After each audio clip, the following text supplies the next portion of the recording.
say make money, money, make money, money, money. Make money, money, make money, money, money. Welcome in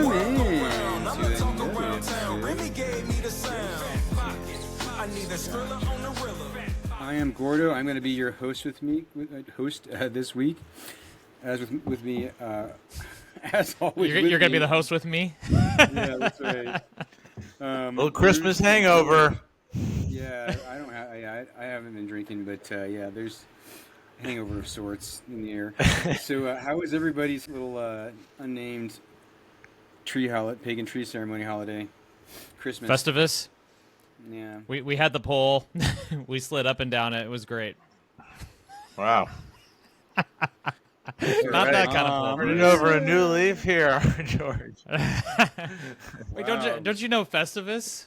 Right out of the gates with the Seinfeld / stripper phallic humor. What's going on there? I don't know what's happening. George, you're just out of the gates. You're just off the rails. Off the rails. That's me. I had a wholesome Christmas with my children. They were 3 and 4, and they saw a lot of presents show up, and they enjoyed them for a solid day before they wanted to watch. Solid day. So I got. And then they play with the boxes. Yeah, there's a couple things that are coming back, but yeah, it's been nice. Kind of quiet. But, let's talk some news. How about that? How can I get a new George? I think it's been a while since you've done the news break.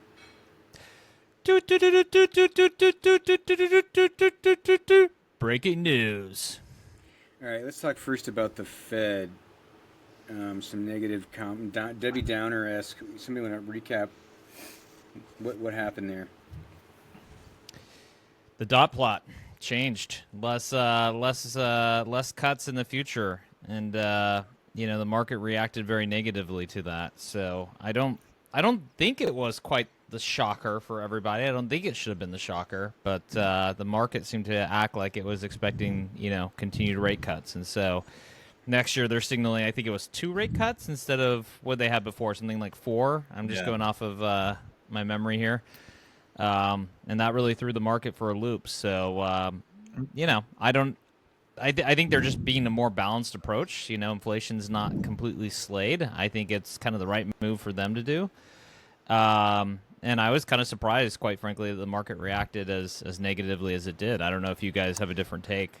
No, I mean, going back to our very first podcast, I think the Fed should be raising rates. We have full employment. I don't think inflation's been slayed.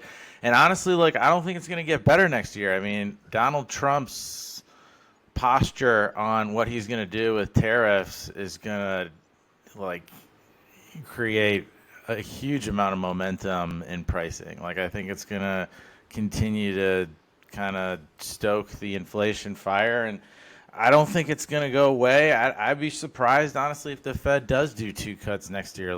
I think it will all change next year with the new administration, and I don't think the administration that's coming in is going to do anything to kind of kill inflation. And so if we couldn't kill it before, we're certainly not going to kill it after. I think the Fed is right to be cautious. I think there's probably more pain on the inflation front going forward, and honestly, I think we should have potentially not cut at all, and maybe we're looking at a inversion of the dot plot. Well, in some ways, I mean, it's been healthy for the yield curve, right? You've gotten a much steeper yield curve instead of this inverted yield curve that you had before, which is nice to see because that's telling you the economy is healthy. So I think that's actually been some normalization. But I guess off your comments, 2 questions I have is, one, personally, I don't feel inflation's not going away, and I think people still feel the pain of it's kind of like the I call it the old person syndrome. It's I used to buy my broccoli for $1 a pound, and now it's $1.99. Those prices are never. Those. That's because I do it weekly at the grocery store. But one, I guess, do you still see prices going up? I don't feel it in the same way that I did before. I used to be shocked walking the grocery store every week, and that's one example. But, other places, I'm not seeing it in the same way, and we just went through Christmas. Have you seen how much a pair of Lulu pants cost now? No one gave me those for the holiday, unfortunately. I so did buy I didn't- my wife a Lulu sweatshirt, and I thought of you. The store was packed. Ah, look at that. Little anecdotal evidence there that doesn't sway my theory on the stock, but well, I mean, you live with way. the rich people, so I mean, the goods that you're buying are probably different than then the goods than that they're others, buying but- in China, where all the growth is real coming question from. is, what did you buy for your mistress, Bruce? What did you buy? You bought her aloe, right? Yeah, I bought. Yeah, exactly. That's right. You gotta save the good stuff, right? The premium brand is what you buy for your mistress. Actually, I'd buy my mistress Temu if I had one, but I don't. I bought my mistress on Temu. She's inflatable. She cannot bear the weight they claimed. I swear. Anyway, moving on. But I mean, I guess back to the question at hand. Do you guys see inflation in the same way? Because I don't feel like I've seen it in the same way that I did before. So Yeah, but it's all anecdotal. Yeah, right. That's what I was gonna say. What we see is just anecdotal. What matters is like where CPI comes in, and I mean CPI hasn't gotten down to 2% where the Fed likes to see Yeah, it. but like milk hasn't changed in a while, right? Like the milk I buy every week for my kids is the same $5 that it was. We buy the premium high protein stuff, but like it hasn't changed in a long time. It's probably it's not like a year or two ago when things were moving up and you really felt it. Now I just feel like things are kind of just. I think the bigger question though is like next year, like if you have tariffs on China and Mexico and Canada and everyone you That's a tariff, problem. like Is that's he really Well, that's gonna the do second it, though? question. Do you believe? like Is he really gonna fucking do that with all those guys in the room saying please stop? Like even He did it Elon's last gonna be time. like, "Come on, dude." I mean not with Canada and Elon's Mexico, kind of but- running shit, A right? lot less than what he said, though. But I mean it still will have an impact. I think like. No doubt. I we mean, should be worried Biden about even upped his tariffs. So like, I mean, they weren't that intense. They actually haven't really slowed down our growth, to date. The ones that he did last time. Yeah, I mean, I think there's potential that maybe growth could save us, but I don't know. I like worry about inflation not being crushed in our monetary policy. Like we're gonna have to continue to print money. I don't think that's gonna change, right? Like, I mean, all of our bonds are priced at basically perfection. It's going to keep going up. I think the 10-year is almost at 5%, right? Mm-hmm. So I don't think it's quite that high, but it's been rallying. it's been so I don't know. I don't know if there's a different way other than printing our way out of this. Like Yeah, it's 4.6 right now. Bond yield for the 10-year. Yeah, So that's not quite legit. there, but it's been going up, giving you that steepening yield curve. yeah. It's a great long-term economy here in the United States.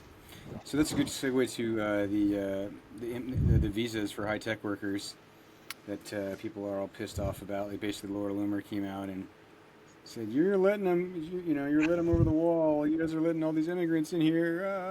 And Elon's like, "No." So I need them for my companies. Yeah. Well, Elon himself is an H-1B. Like, I mean, it just like Wow. I think the thing is like all these pundits and stuff that you see on TV talking about it, like none of them have built a company. Elon has built like 3 or 4 of the most transformative companies over the last 100 years. Like he understands this problem acutely. He is also an H-1B. Like if you look at the types of people he's trying to hire, I agree, like for the rank and file, like you're hiring an accountant, you're hiring someone who has a fairly replaceable skill set, and there's a million of those folks, in the United States. Like, it's not as big of an issue. Like, I do think there maybe does need to be some reform around that. But if you're hiring rocket scientists and people that are creating the next generation of electric vehicles, like, those are the top 1% or 0.001% of engineers in the universe. Like we can't stop them from coming into the United States. We'll like end up hurting our own progress. Like Elon has hired hundreds of thousands of people at this point. And it's because like he was enabled to do that through these very engineers, himself included, that he brought over. Like I like fundamentally disagree with a lot of it. I mean, Google founded by immigrants. Nvidia, founded by Jensen, H1B. Like we're shooting ourselves in the face over the long term if we prevent H1Bs from coming here. I mean, I agree there might be some reform that's needed, but I've heard it said. Someone I used to work for said the best thing about the United States is our ability to import talent. That's our biggest differentiator. And so people want to come here who are motivated, right, to change their future, their prospect, because they can do things here that they can't do anywhere else. And so I do tend to agree with that for like the very top 1% of brain power, bringing those kind of folks in. But I think the debate is just, it tears Trump away from his base, but he's come out now and supported what Elon was saying. So it seems like that's going to stand. There's going to be a grown up in the room. That's the big read, is that Elon's going to be like, fuck this tariff stuff, except for China. Fuck China, because, we don't want their cars. But apart from that... So you're saying President Elon. Basically, he's the economic advisor, Elon, and he's getting his way, and... and so I feel like this is a good sign. I don't like either one of these douchebags, but like at least now the tariff thing is not going to be as bad potentially, because Elon, I mean, he's not a grown up, but he's a pretty smart dude. Wait, what do you think of Vivek's comments around like the American society makes people lazy? Like even our media, it's like there's one thing to be said growing up comfortable, right? Like you grow up comfortable. You're not going to have the same drive necessarily as someone who grows up not poor. Producing high quality, on average, students anymore. Like the smartphone, I think, is what killed us all. But our culture is terrible too. I think there's just, in the United States, I think there's just so much dispersion. You can't like use like one stereotype to stereotype like an entire country. Man, like you hired like a 20-something? I mean, even 10 years ago, I couldn't hire somebody from like Rice because their writing was so shitty now. Like. Just the quality of student that exists now, I think, is just less. Yeah, but I think like if you look at the top 10%, which is like what we're sort of talking about, those people in the United States are as competitive with anybody in the universe. I think, like if you take your average United States student, probably not as strong as your average maybe like Asian student. That's probably true. But when we're talking about the top 10%, like I would put U.S. India, candidates like against anyone. the top like. Just at the top, 10,000 IIT, exam, people from that exam, they rank everyone. Like I mean, just India just absolutely obliterates us in terms of technical talent for students, math and science. Just destroys us. Like it's not even. But the IIT is the top 10% of India or less. It's like the top 2% of India. Those are the best students in the country. The H1B thing. Just think about the like implications of if Nvidia was a European company or a Taiwanese company, or like if I don't know. SpaceX was founded in South Africa. Like it just like we would be at a they wouldn't exist, event. Right? I don't know. They might. Like you have dynamic people who can build these. Like ASML, and you do have. You have a handful of companies that were built there, but the vast majority of the intellectual horsepower is here in the United States. Like giving that up. That's not because their students are great. I think it's because we have a great head start.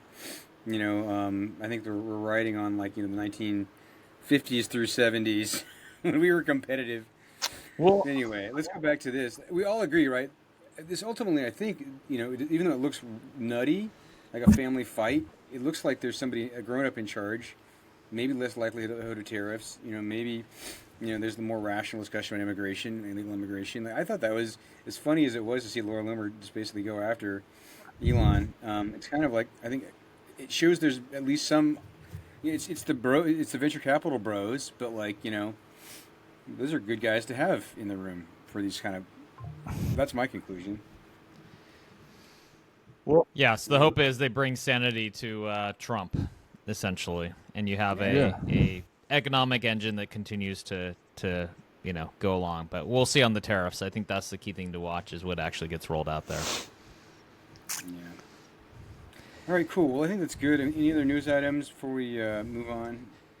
Maybe before we jump into it, Gordo, you can remind the listening audience like what the podcast is before we jump in the main event and where they can find us and how they should like and subscribe and all that good stuff. You could have just done it and all the time. And don't forget the disclaimer. Right. You can take your trash out the time you take That it was out. that was a very woman move, wasn't it?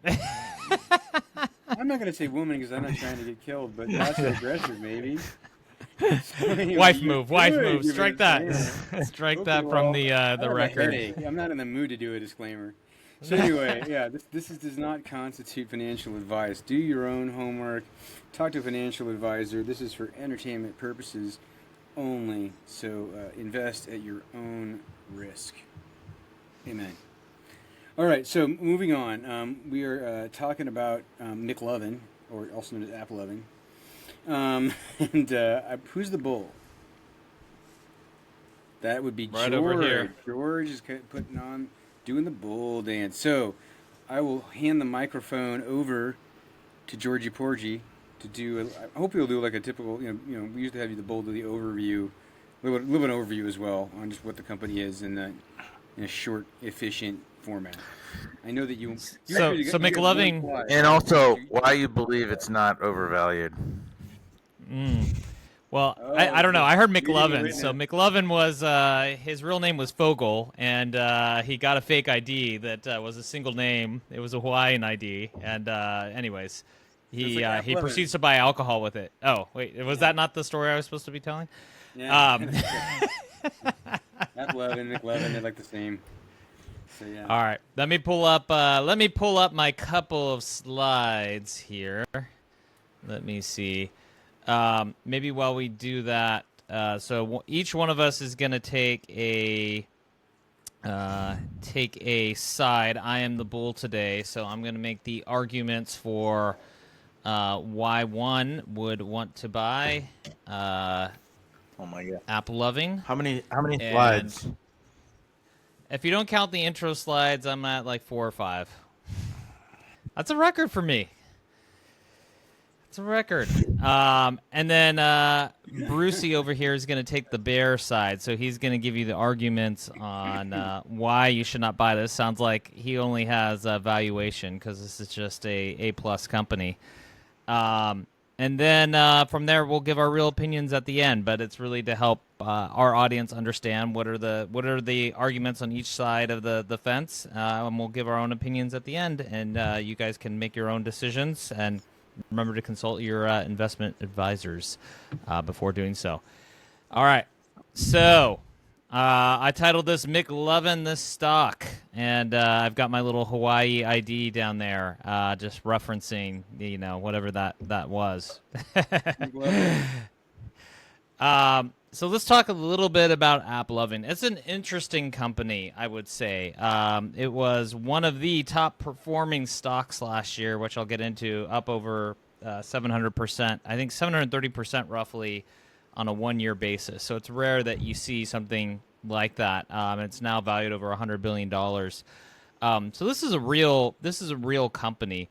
But the way it started out is not what you would have guessed. So I'm going to talk about this kind of in the opposite order of my slide here. But they really started with what was their application business. And what that is it's a collection of video game properties, mobile game properties to be specific. They call it their Magic Tavern Studio. And they bought up a number of different properties and games, spent about $1 billion doing that. Consolidate all these games, not because they wanted to be necessarily a gaming company, but they wanted to build a platform to service mobile games. And so really it became a data layer for them to test their software platform, which is really the business that everyone's excited about. With that being said, the application business is a decent-sized business. It's about $1.5 billion in revs. If you look over the last 12 months, it's 35% of their revenue base on a trailing 12 months. It is slower growing, and they've started to really focus on driving profitability in that business. So where before it was a single-digit EBITDA margin business, now they're pushing into kind of the mid-teens from an EBITDA margin perspective. And they don't need that data in the way that they used to before for their software platform. We're going to talk a little bit about that. So this is something that they've signaled that they're open to selling. They don't necessarily need it. They haven't found any buyers at the price they want, so they continue just to operate it for cash for the time being. But it still is a significant part of their business, so it's worth definitely highlighting. from there, what they were really after was a software platform focused on helping gaming companies really monetize their platforms and be discovered. And so it's kind of the advertising tech if you're a gaming company. And so they have what they call their kind of max supply side platform. What that is it's a mediation platform that helps game developers really monetize with ads. So you can think of it as like a marketplace for ads. So folks that are looking to place ads can come and they can find games in which to place those.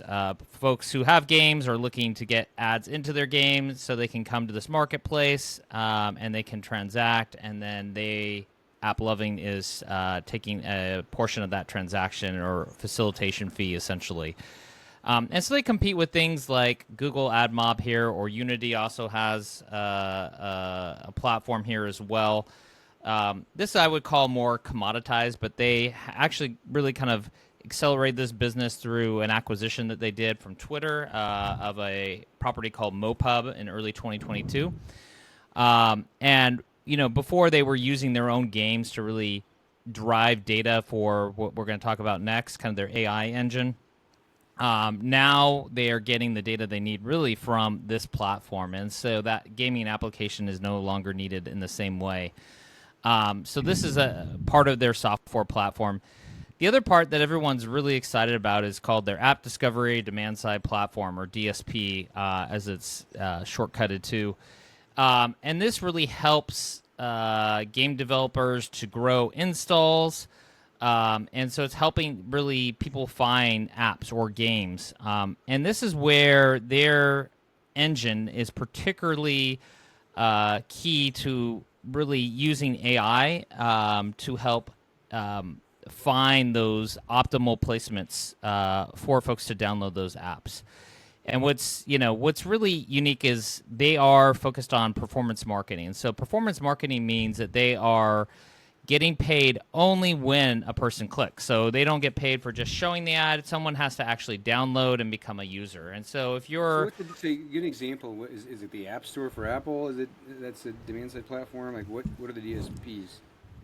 Yeah, so it could be like placing, hey, I don't know if you've ever played a mobile game, right? But if you play a mobile game, my kids were addicted to them for a while there, right? Anytime we were at a restaurant, it was like, here, take my phone, play some, game they download.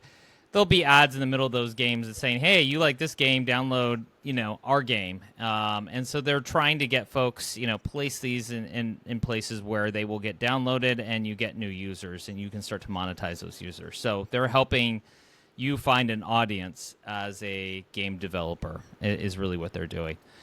And so they've had this engine. They recently launched this year their Axon 2.0 platform. And this is really, their AI, their real AI-enabled engine. And this is where you saw the results and kind of the stock really take off, is they are using all that data from their mediation platform, from their own games, all those things. And they're driving superior performance for advertisers. Now, right now they're focused on this kind of game universe, but they've started to roll this out into a broader universe. And this is where people, I think, get really excited about the stock is, mobile games is a big, is a surprisingly big market, but they're also rolling this out into e-commerce. So they've got e-commerce use cases that are testing this. And you think of e-commerce, that's a gigantic market. You're then competing with the Metas and Googles of the world. Connected TV, right? So a lot of your streaming TV services are now showing you apps or showing you ads. So their same engine will work for these other ads. And it's really about personalization, understanding who the people are and what's, much like Facebook does, like what's going to appeal to them. And so they're competing with the big boys here. And so far, the results have been, from their beta users, has been very positive. And they will encourage you to go just look it up on Twitter and see what people are saying about them. How much of that new kind of product or that new use case is built into their growth expectations? I think it's a lot of their growth expectations, right? I mean, that's what's driving the growth. I don't think they're trying to grow applications, right? It's all, they're expected to grow about 40% next year. That's all coming off the back of the software platform. And that's, today it's only 65% of revs, and it's going to drive the whole revenue base, 40%. So that's a huge growth rate, right, compared to most platforms that we see today in the market. But that's the software platform. That's right. But in terms of what's the mix between where that growth is coming from in terms of new game downloads, which they have like a lengthy track record in, and what percent is coming from like, e-commerce, which is a sector they haven't historically been very active in and is different competitive dynamics. Well, I'll talk a little bit about the TAM. I mean, I think, the stats I've seen is they're about 25% of the, the gaming download market today. So, they still have 75% of that market up for grabs. So I think there is room for them to continue to grow there. But yes, I would say there's probably some expectation that they are going to be successful or have some success in e-commerce.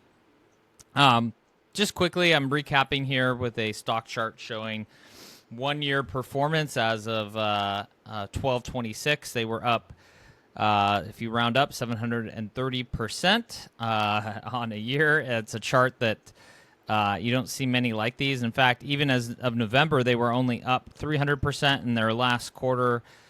Basically they doubled again off the back of that quarter. And so we'll talk a little bit about why people are so excited about that. Over this year, just to kind of give you a sense of like how the actual company performed, is this just multiple expansion? No, they grew revenues 40% and they grew EBITDA by 75%. So they're showing a model that scales as well. It's not just growing revenues. They're also a very profitable company, and they're growing profits faster than revenues. So that's something that I think is very appealing to investors. So what is the investment thesis? So really, we talked a little bit about the TAM, but like the mobile gaming acquisition market. So that's just acquiring users, is estimated to be about a $25 billion TAM, according to Jefferies research. And so they have about a quarter of that today. I think it's probably a little bit less per the math of actually going through that if you back out kind of all the different pieces of the revenue. But if you include all app installs, not just gaming, you have a much larger TAM for them to continue to go after here, which is about $95 billion according to UBS. And so UBS is saying, hey, they actually have an even bigger market. If you're just saying they're really good at getting folks to download apps, it doesn't have to just be games. You have a huge market to continue to go after here for a company that's doing, call it rounding up to about $3 billion, in revenue right now in that segment. So there's plenty of room for them to keep going. And then if you just look at total global app ad spend, ignoring or backing out the install, that's $186 billion. So you have huge numbers here that, they're the ponds they're fishing in today. You take that and you say e-commerce is even above and beyond that, and it's going to be, some of the most profitable companies in the world play in the space today, be it Google and Facebook. And their technology, what they're claiming applies directly in the same way. They don't have to do anything different. Their machine learning models can be applied to place ads for e-commerce on different websites. And so for folks that are looking to take advantage of that, they're saying, hey, they are driving the same returns on ad spend compared to Meta right now, and they're seeing step changes. They've been seeing step changes in their AI engine as they continue to get into the marketplace and have it continually learn. And so we talked about the scalability a little bit there, but like they're continuing to just see more and more EBITDA. And you listen to the CEO speak. I listened to him on stage at the Morgan Stanley conference. They're very focused on keeping a lean and mean team. Like he's very much, we were talking about the H-1B visas. Like he's like, I only take A performers, and I'm not going to hire a bunch of people for the sake of it. In fact, his role has shifted to, I am the head of HR, I'm the head of recruiting, and that's what he does day in and day out. He only wants to hire A-plus talent. So everything else that they expand as they go into e-commerce, it's like, well, are you going to have to hire a bunch of salespeople? No, we're going to do that all through AI. We're going to have AI responding to folks. They're going to be our salespeople.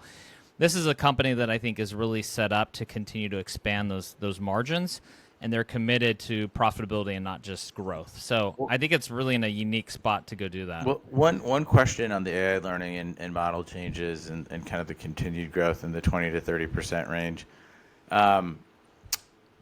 The mobile game industry growth, I think, is obviously maybe more self-explanatory. That's just the size of the overall market. It's a little bit maybe apathetic, growing 1% a quarter or 5% a year. Is it helpful to talk through? I know you're kind of talking to my last bullet here. Should I talk through that and then you can ask your question? Will that be helpful? Yes. I guess for folks to kind of hear. So the company's outline. Let me say. So they've highlighted their AI learning and model as a key driver of future growth, and they say we're going to be able to drive grow 20 to 30% in the future. No problem. And here's how we think about that. So there's three components. There's the mobile game industry growth, and so Bruce was just talking about that. They're saying, hey, probably 5% a year. Nothing spectacular there. Maybe slightly above inflation, though. I don't know if we get Bruce's inflation. Maybe it's in line with inflation. Under inflation. Under inflation, our 10%. Gordo's milk is going up. Then you've got the self-learning, and so what they're saying there is, hey, we can get more efficient. Our performance marketing, we're going to get more and more efficient, so we should see an increase 3 to 4% per quarter, and that's really going to help them. And so one of the things I mentioned up front this last quarter, where the stock basically doubled, and it was already a very large stock, is you saw their take rates, or their net revenue per install, went from growing 7% year over year to 22% year over year. And that's that self-learning piece. It's really jumped, and it's hugely showing promise there, and you can see it in the numbers. And then every once in a while they do these core model improvements that they call step functions. So this is the engineers actually doing the R&D, not the model itself learning. And so they'll release improved models. And so they just released one in December that wasn't in these last results.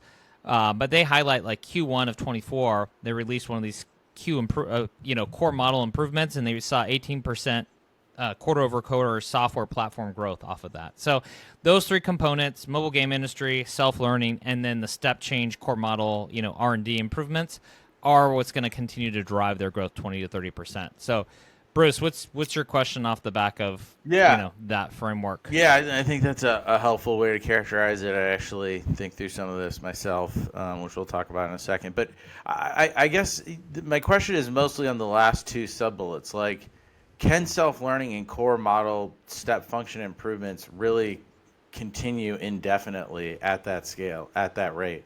Like, even the largest companies in the world that are building the underlying large language models have run into like very significant headwinds around the rate of growth. And so I wonder, like, is it fair to say that this company will grow for the next several years at a historic rate that is unprecedented for them and really everyone in the industry? Like, is that maybe a fair characterization of future growth, or how do you handicap the risk there? Because it feels like that's maybe the crux of the issue. Yeah, I mean, I think, it's one thing that the model gets, better, and it's getting better take rates per customer, but you also have to go back to kind of that top of like, what do you believe their TAM is, right? And so if you say their TAM is 25 billion, how much of that can they really take? This company that's over 100 billion, 115 billion, or whatever it is, we'll get to that here in a second, that exact number, feels a bit maybe rich from that standpoint. But if you start to say, well, no, actually it's all app downloads, it's 95 billion, or global app spend 186 billion, or wait, there's e-commerce, and there's there's the CTV, all these things, connected TV, it gets to be a huge market. So it's not just the model changes. Eventually, to your point, like, those will, it can only get so good. It's going to show every ad to every person it should be showing it to that's a high prospect for conversion, and it can't get better than that. So at some point it taps out. But there's still a lot of people that haven't adopted this, and their take rate's going to be higher and higher because they're going to be so performant from that. So that's really the bull thesis. Yeah, but I guess, like, these are highly competitive markets. Like, the TAM has been that big, roughly that big for decades. I mean, at least the last decade since the company has really, started to perform. Like, it is more of a question, I think, is not the TAM so much as if they can continue to take market share and really grow at a sustained rate, right? I mean, So it's an interesting point. So when I watched the Morgan Stanley conference, the CEO was talking about his goal, and then you can say maybe you throw out my TAMs to some degree, or they mean less than what a typical TAM means. Is his goal is not necessarily to have someone throw out Meta out of their ad tech stack or something else. And he's not trying to displace that. In fact, when he was raising venture capital, that was like the problem he ran into. And he's like, no, I'm going to create more of a marketplace that didn't exist because I'm going to help them find those additional users that the engines today are not. In fact, we're complementary. So, maybe Bruce, you're like the perfect person. I think they own the game Wordscapes. Like, you're the perfect, person who would love to play Wordscapes. And so they're going to show you, the existing engines for some reason don't identify you. Well, if they run, McLovin here on top of it, they're going to find you, and they're creating more value that just didn't exist. And so they're less about like rip and replace like the existing, but they're going to create more marketplace because they're able to find new users that the other engines are not. So they're actually increasing the TAM. They see themselves more in that way. Sure, some people will throw out their ad stack, and I've seen some of the, the market share, and it seems like, some of the players are holding steady. Some of the smaller players are definitely going down, and, AppLovin is taking share from them. But end of the day, like, they want to be additive on top of those other platforms, and they believe they can do that, in a big way. So what's the revenue for this company and market cap? There we go. Well, comp table. Comp table. See the last one? Not too many slides. I went earlier with that one. So these guys are big. So their market cap, their enterprise value is 115. They don't have much. They have about $3 billion of debt. So market cap of 112 billion. So a big company. If you think about the companies that are in that size, their next 12-month revenue is going to be over 5 billion here. It's about 5.4 billion.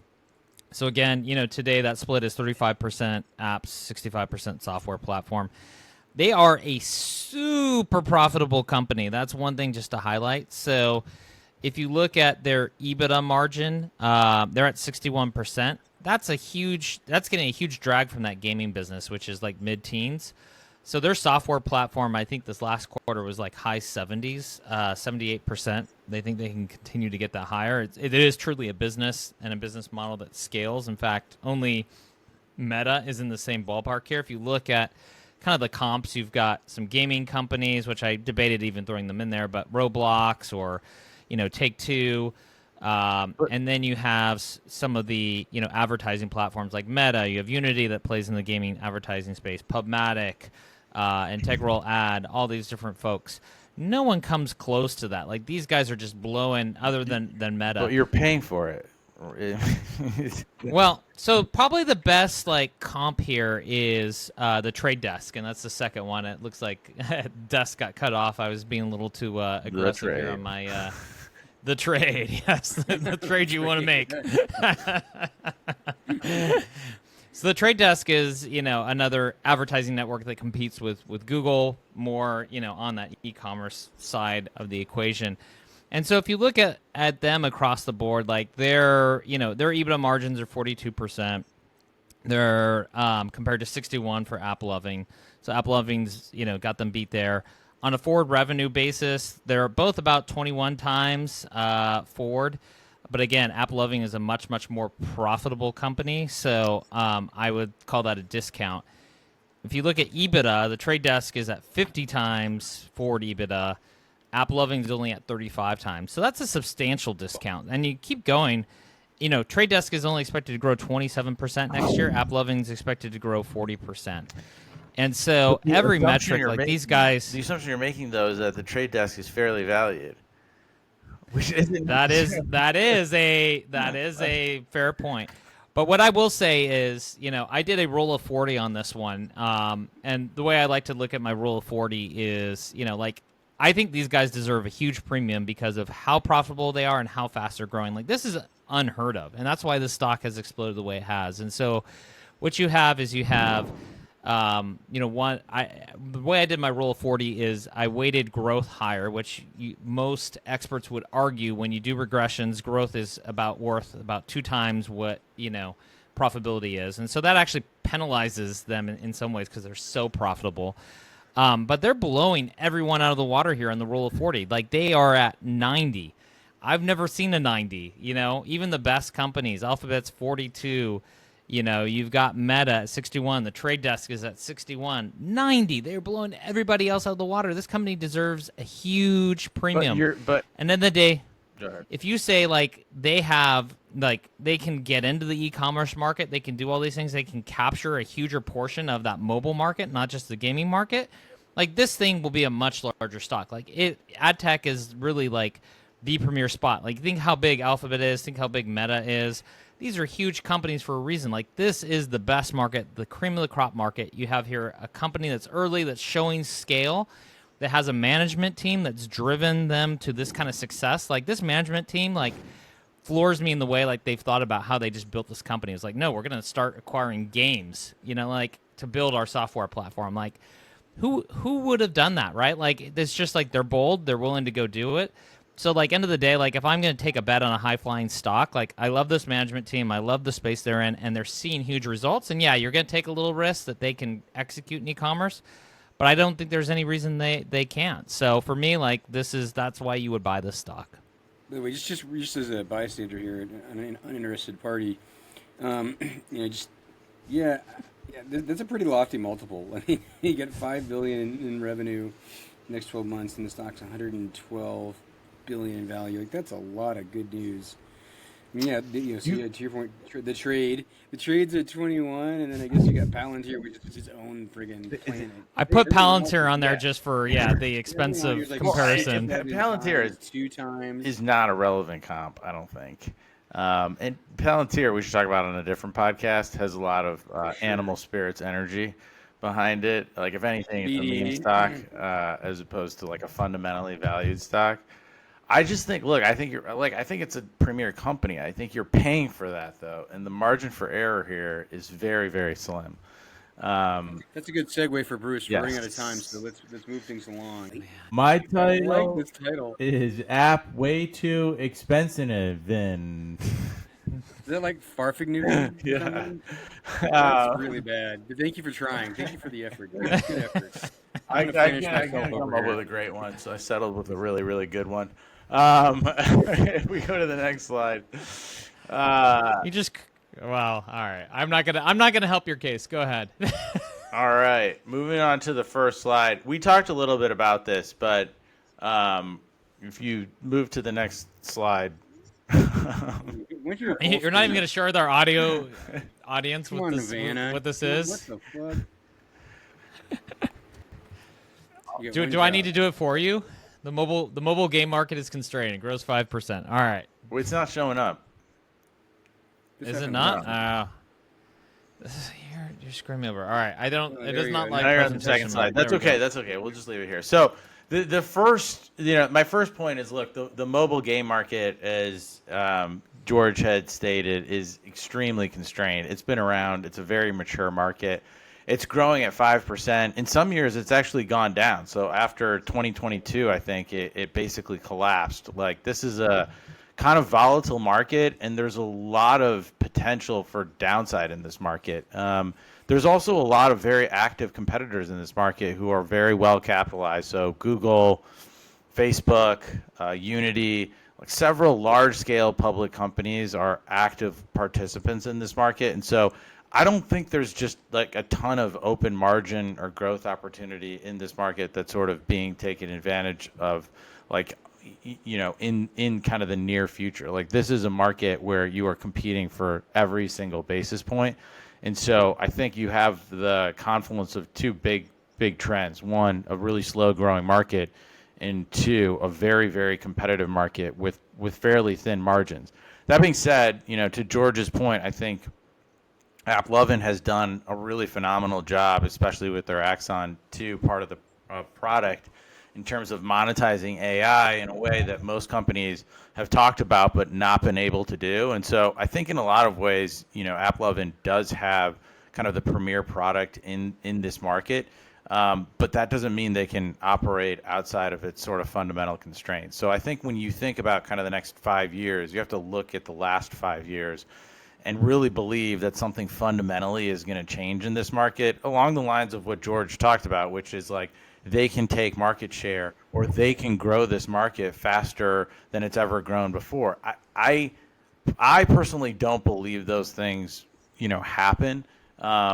Just because like in mature markets, people behave in kind of an established pattern. And so growing those markets, I think, is very, very hard. Some companies in other markets have been able to do it. If you think about Uber, for example, they famously grew kind of the mobile transportation market. Like you would have said, no, all they can do is take the taxi market. They were able to, basically build an entirely new market. I don't think that's the case in mobile gaming. I think it's a very established kind of part of the ecosystem, and I don't think you can operate outside of the fundamental constraints. So that's point number one. Point number two, I think, goes. I guess maybe quickly on point number one. I mean, I think the crash after the COVID there, they got accelerated in COVID, right? You had faster growth, it got pulled forward. So I think they're kind of back on a normal trajectory. Otherwise, it's been pretty much a straight line up at steady. So I would say maybe it's a little unfair to characterize the market that way. And then I think a lot of the commoditization that you talk about and, slugfest that happens is really where MoPub played, which they acquired, right? Which is where a lot of these guys, kind of that marketplace of buyers and sellers coming together and, matching ad inventory with properties, right, where they can be shown. Really where their magic is in that discovery, like new customer acquisition. That's their sweet spot, right? It's not just these exchanges where a lot of these other guys are really, focused. So like they're in a little bit of a different spot than some of these traditional guys that are more, lower value than say, actually acquiring new customers, which is the lifeblood of any company. Yeah, I just think there's still ceilings on that, though. Like if you think about like the e-commerce market, like sort of separate from what AppLovin's doing, there was like 100% of the market was shopping in brick and mortar, and then slowly over time it moved towards e-commerce. And so people are still buying those things, but they're buying them more online as opposed to in a physical store. And so there you can believe like there's going to be a natural sort of maybe market share change or evolution between physical and online. Here, there's like a very specific ceiling around how many people are going to play games and how many games they're going to play. It's not like a market that I believe will fundamentally shift. Like it will continue to grow in kind of like low single digits. I mean, you could potentially start to increment that by serving people the right games or finding the right users, but it's have you tried Wordscape yet, Bruce? Come on. I play that all day. It's addictive. No. Admittedly, I have not tried Wordscape, but I just think I just don't think like it's the it has the expansion potential. Like for example, like if they continue down this path, I don't see the mobile game market inflecting up, which you would naturally believe, right? If they were able to continue to create more market share, a bigger market share, you would see that mobile game share market expand, not 5% anymore, it's 6% maybe, or 6.5%. Call me a skeptic, but I just don't believe like most companies are able to inflect mature markets in that way, like no matter how good the technology is. And especially like given like this is a game market. It's not like Yeah, I think they're doing it in a much more efficient fashion, right? You're being shown the right ads that are right for you, not games that you're not interested in as an example. I buy that. I buy that. Keep going on. Yeah. The second piece is, it goes to the point that George had talked about in terms of like where their growth is coming from. I think, management is basically, you using a 20 to 30%, but really at this valuation, you have to believe it's closer to a 30% growth rate in the next couple of years. And that requires. And this year it's 40% according to the street. This year it's 40% because they've, obviously done a great job with their product. They've taken it to market well. They're getting a lot of the early gains in AI, I think, that, they've been able to monetize probably better than almost every other public company I've seen to date. I don't think that those like last forever, meaning like I don't think the competition doesn't see those gains and start to operate in a similar manner and eat away at that growth margin. I don't think that you can necessarily grow past. So say the market's growing at 5%, their platform gains, so the AI gains that they're building into the product are growing at 15%. So you sort of get to 20% there, maybe, if you believe that they continue to expand at the same rate as basically they've expanded in their best year, sort of thing, like supersized percentage gains on a quarterly basis continue. Like, we'll see if that happens in 2025, when the comps will get a lot harder, I think, for them to beat than they were in 2024. That being said, the last part of their gains is just like, we're going to make core model improvements that are step function improvements. I've characterized these as magical beans, as being the 10% gains that they're going to make to get from 20 to 30%. Like, it's kind of like By the way, in this Jack and the Beanstalk story, the magical beans did indeed grow to the sky. They did. That's true. But That's that's true. exactly what we have to believe here to like underwrite a base case that lives up to this valuation. I mean, the thing is, it's one of those things where it's like, hey guys, trust us. Like, we're gonna make these changes in the model that are can continue to year over year compound at 10%. I just like have a lot of skepticism when like you have like natural constraints in this market, that I just don't believe like this is one of those companies where you can continue to grow at like these outsized numbers in a market that's very competitive with very well capitalized players, and then continue to make sort of like technology improvements that change your economics like over several years. Like, you can obviously do that in 1 year. They've shown that they can do that in 1 year. Their stock is reflecting that.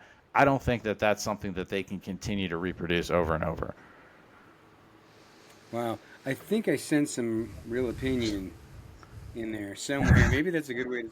Is there anything more on this No, before I get to the last one where I misspelled EBITDA, I put EBITDA, which is not EBITDA. Titda.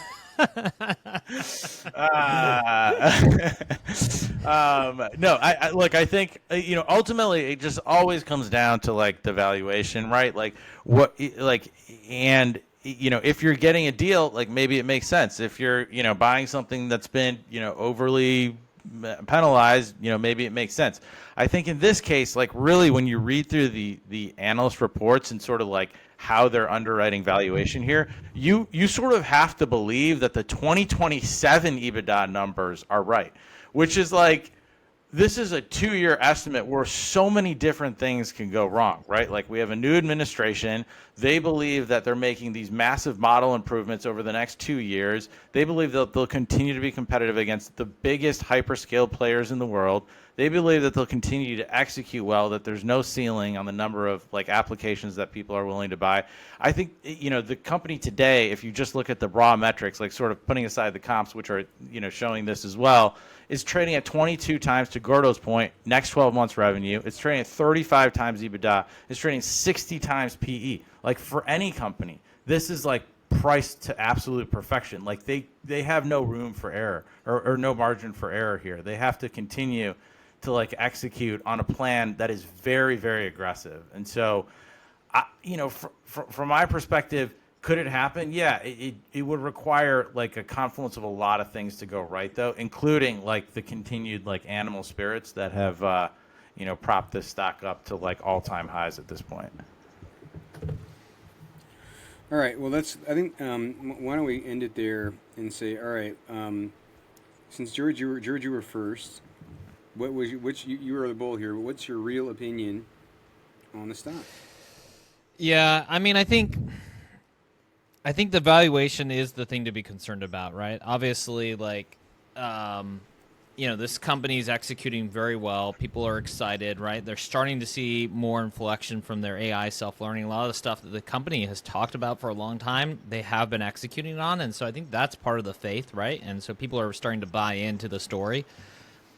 I'll be interested to see how they do in the e-commerce space. I don't disagree that their technology can work there, but I do think they have tough competitors. And this thing has just run so far so fast. And if you think about like the software platform revenues, like that's the real gem here. And so if you ignore the $1.5 billion that sits in apps and say, okay, that's worth a very small multiple, call it 5x turns, you have over $100 billion of value that's sitting for $2.8 billion of revenue. And even some of that $2.8 billion, you might argue, is not as valuable. It's to that like marketplace.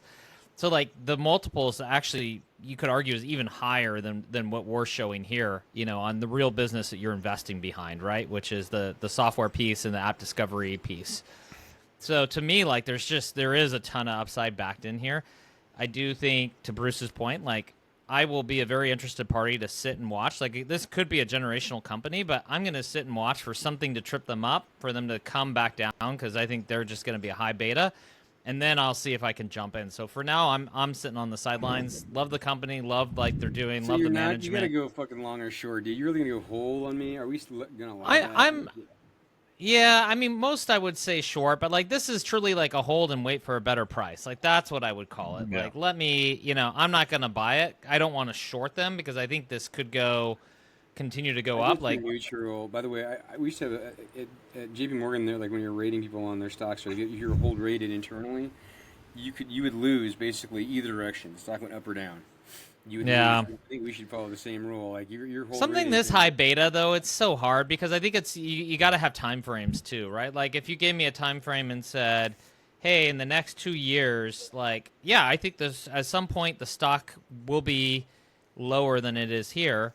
And then I would look to potentially consider switching to a buy at that point. Like that would be it. So, sure, give me 2 years. I would say I would be a short. But like this thing could perform again next quarter, and you can continue to see it go up, right? Like that would not shock me. Yeah. So, like I would not personally put my money short against this.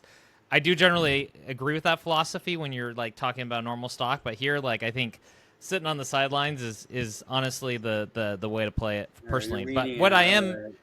What one thing I will plug is I think, it's great to see, as Bruce said, like a company really utilizing AI to make huge like step improvements over existing competition. And so like I think we should be asking ourselves like what other companies out there exist that have the potential to do this that we can see earlier and jump on and get these kind of returns, right? And so like one of the ones last year that was a good returner, not to this degree, is like Lemonade in the insurance space. They're claiming to use AI, right, for better underwriting, et cetera. But like, are there other stocks that we should be thinking about that are taking that pure AI approach that can really make that change? That's something I think we should think about for our next episodes of, what we can focus on. And I'll be thinking about for my own portfolio. But anyways, Bruce? Yeah. Great winded hold. I honestly, I'm in the exact same boat. I was gonna say like I would wait for a pullback, and this is a very high quality company. Like it's a high quality business. They've operated in this space a long time. I think they have like kind of a unique competitive differentiation for now. And I think they'll continue to perform in the near term. I just think like it's priced to absolute perfection, and so like there's much more risk to the downside. Like I honestly think in the very near term it will outperform, but then I do think they'll hit some speed bumps here, and then they'll come back down, and that would be an opportunity to invest. I'm honestly in the exact same, but I was going to say the exact kind of same thing. I guess like if you had a gun to my head, with a kind of defined timeline, I would be a short here on valuation. I think more than anything else. But I am kind of a hold as well, and I do like this company. I think they're a very, very strong company, and Nick loving it. a unique way to play the Well, space. I'm going to be I'm going to as the host and a tiebreaker. I guess I'm going to say, well, not tiebreaker. I guess we're all going to be in kind of agreement, sort of. I'm going to be good and have some balls and just say short it. I mean, $5 billion in revenue, 112 billion in cap. That's all I need to fucking know. Like it's just going to be, it's going to come down before it goes up. And we have another show. I'll probably update my view when it is down 30%. So you heard it here. I had the balls to say short this thing. Of course, I've gotten run over so many times on like things that look too expensive and trying to short them. So we'll see if I get hit with the rake again. All right, guys. Well, thanks for that very insightful discussion, both of you. I learned some things. I hope our audience did too. You can find us at Stock Jocks Tips on the Twitter and YouTube, and of course you can find us for all your favorite podcasts are found. But anyway, thanks guys. Please rate, like, subscribe as well while you're at it. 5 stars. Otherwise, don't give us a rating. Yeah, self-select. We'll find you. But what does it we say every time? Like bulls make money. Bears make money. Pigs get slaughtered. Oink oink. I need the Skrilla on the Rilla. I need the Skrilla on the Rilla.